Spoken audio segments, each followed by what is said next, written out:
I wanted to talk a little bit about the puberty thing too, but I want to maybe puberty specifically. I think I want to save to the next group, the U14, U15. But I do want to touch on a little bit what I was saying earlier about like the early bloomers and like kind of not being fooled by kids that are good early. And this isn't necessarily a lesson for the it is a lesson for the coaches, but a little bit for parents too. Um, what I was mentioning before is how it's kids that develop sooner are better skaters or have a better shot or are bigger, they have an advantage in the game, and it's easy to think that um, that means this player is going to be like a stud top player or whatever. And I think as a coach, because do want to twist it more into a lesson for coaches. I think a lot of coaches, when you start to talk about like winning games and versus it's not just fun anymore, it's like we actually want to win. I think a lot of times coaches, they'll lean on that player a lot of the time because they know like that guy can just go score or that guy can make a play that to get us a goal, whatever. So I'm going to heavily lean on that kid and just let them go do their thing so that we can win, even if it's not necessarily playing the game properly or in the best interest of the rest of the players for that age group.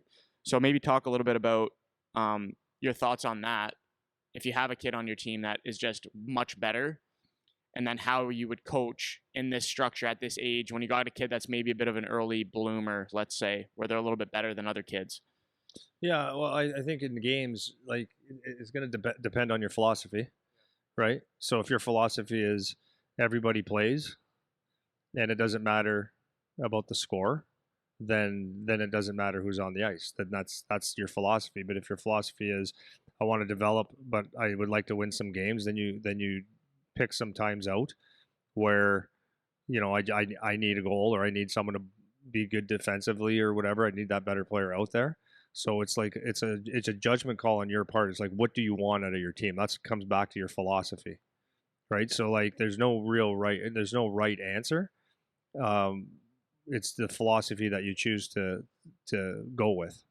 So I I mean that's what comes down to that.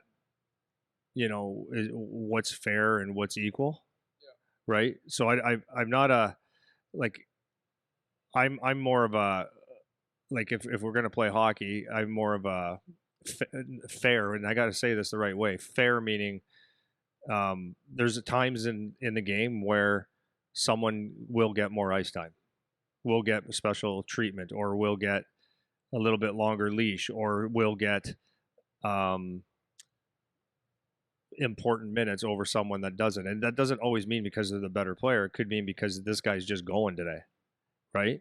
So I think that's fair because like if you just roll lines all the time at all costs, especially at the AAA level, which is understood that people are paying to develop. I think most people would like to win a little bit. I think there's times where no, I don't think so. There are times where some guys need to get on the ice if you want to win games.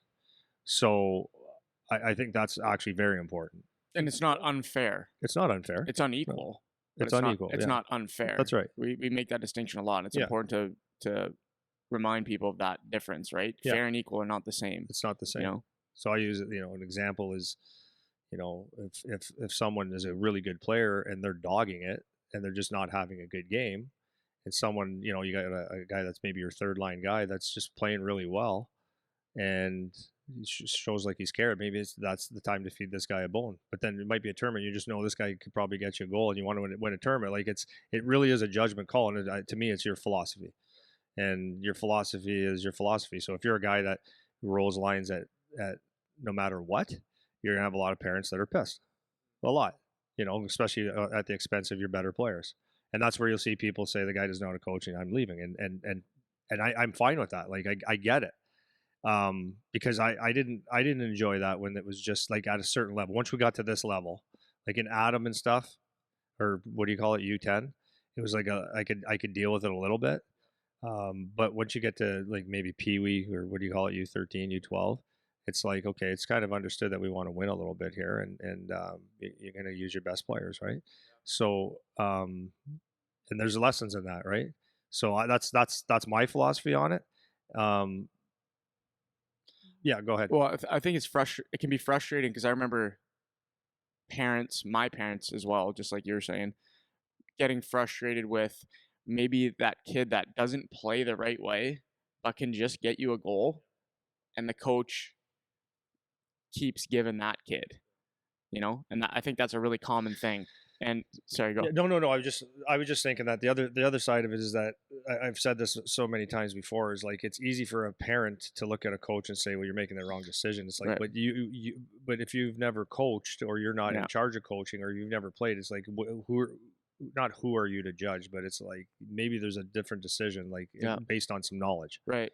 Well, one right? example I have when I played in junior, and this guy was one of my best friends, so like I'm gonna give him a little jab here, but whatever. In junior, he was one of these guys where he didn't play hard. He didn't play hard. That was just how he was. And he was drafted pretty high, but he just didn't have any jam to him at all. But he was so skilled that he could just score. He could just get points. And I remember it's a really common thing that people will say is like, well, if this kid had the same opportunity as that kid, they would get the points. And it's most of the time that's just not true.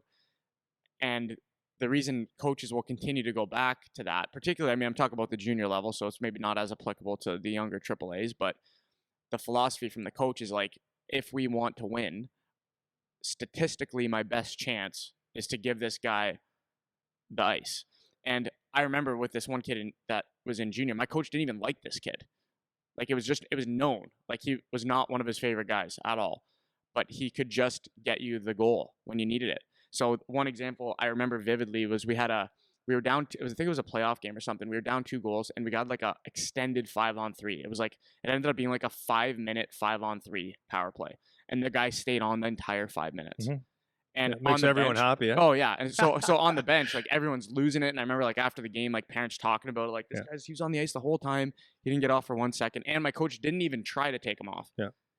He would like come to the bench to get a squirt when there was a Whistle, and then he would just like shoot him back out. Right? Maybe he came off for like 10 seconds and then went back out. So, anyways, and I remember being frustrated by that on the bench. I'm just like, man, like I have not touched the ice in 5 minutes. I can score on a power play, man. I played on the power play. And I'm like, why am I not on the going? Like we're going unit 1 for 5 minutes of 5-on-3. So it was in my first year. And it wasn't until, years later when I look back on that. And it's like, it's just one of those things that it can frustrate the hell out of you. But on paper, this is your best chance.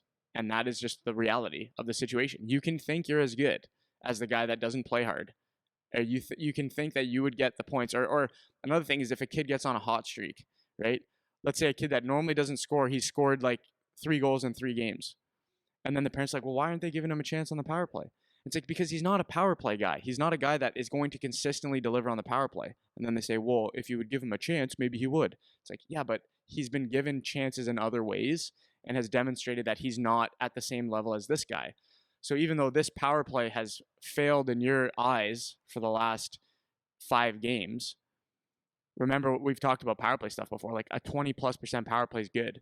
That means you're not scoring the vast majority of the time you're not scoring, But these guys are going to keep going on that unit because that's my best chance, and I know that. These are my best offensive players. Well, and then you get to the junior level, and they've done the reps and they've done the practice, and know exactly how that's supposed to go. And you can get throw a kid out there, and you might bury it first time. And you say, yeah, look, it works, but it's you do that 20 times, and we'll see. I like at the junior level, you can look at that and you go like, what is the coach doing, man? Like this isn't working, but. In the NHL and stuff like that, it's like it's you can sit there and say the coach is an idiot, but actually he isn't. Right. So if we scale it back down to that, whatever we're at here, U13, these are the things that will start to be happening around those ages. And I think as the coach, like you're saying, it's kind of a philosophy thing. Do you choose to keep feeding this kid, or do you choose to, switch off and more of the roll the line style play? And as parents, it's like it can go either way. Like if you don't agree with the philosophy, it's going to be really frustrating for sure. Yeah, But, and it like goes the other way, right? If you play everybody fair, you're going to piss off some people. Then if you start feeding the guy ice, then you're gonna then the kids that are on the third line or whatever are going to be those parents, and that kid is like, they're all butthurt, and I understand they want to get on the ice, but it's a philosophy, and you're never going to win either way. The coach doesn't win either way. You're going to have a couple enemies no matter which way you go.